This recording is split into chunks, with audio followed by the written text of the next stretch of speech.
Acetylcholine released from the terminals of postganglionic parasympathetic nerves produces its actions on various effector organs by activating muscarinic receptors.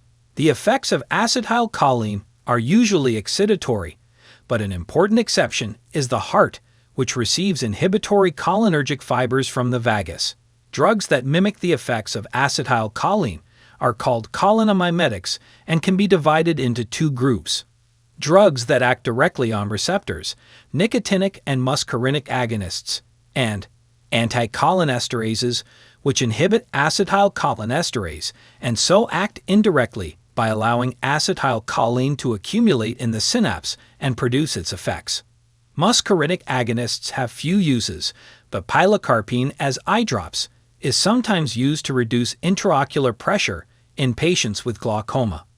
Adenylyl was used to stimulate the bladder in urinary retention, but it has been superseded by catheterization. Anticholinesterases have relatively little effect at ganglia and are used mainly for their nicotinic effects on the neuromuscular junction. They are used in the treatment of myasthenia gravis and to reverse the effects of competitive muscle relaxants used during surgery. Muscarinic antagonists block the effects of acetylcholine released from postganglionic parasympathetic nerve terminals. However, parasympathetic effector organs vary in their sensitivity to the blocking effect of antagonists. Secretions of the salivary, bronchial, and sweat glands are most sensitive to blockade. Higher doses of antagonist dilate the pupils, paralyze accommodation, and produce tachycardia by blocking vagal tone in the heart. Still higher doses inhibit parasympathetic control of the gastrointestinal tract and bladder. Gastric acid secretion is most resistant to blockade. Atropine, hyoscine, scopolamine, or other antagonists are used in anesthesia to block vagal slowing of the heart and to inhibit bronchial secretion, to reduce intestinal spasm in, for example, irritable bowel syndrome.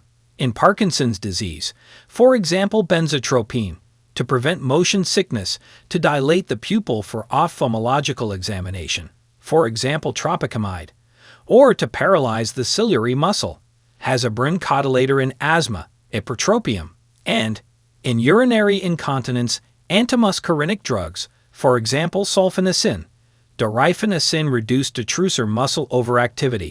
Transmission at autonomic ganglia can be stimulated by nicotinic agonists or blocked by drugs that act specifically on the ganglionic neuron nicotinic receptor. Nicotinic agonists are of no clinical use and ganglion-blocking drugs, for example hexamethonium, are only of historical interest.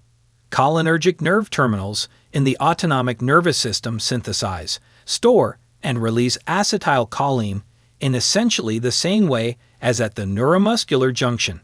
Acetylcholinesterase is bound to both the pre- and postsynaptic membranes.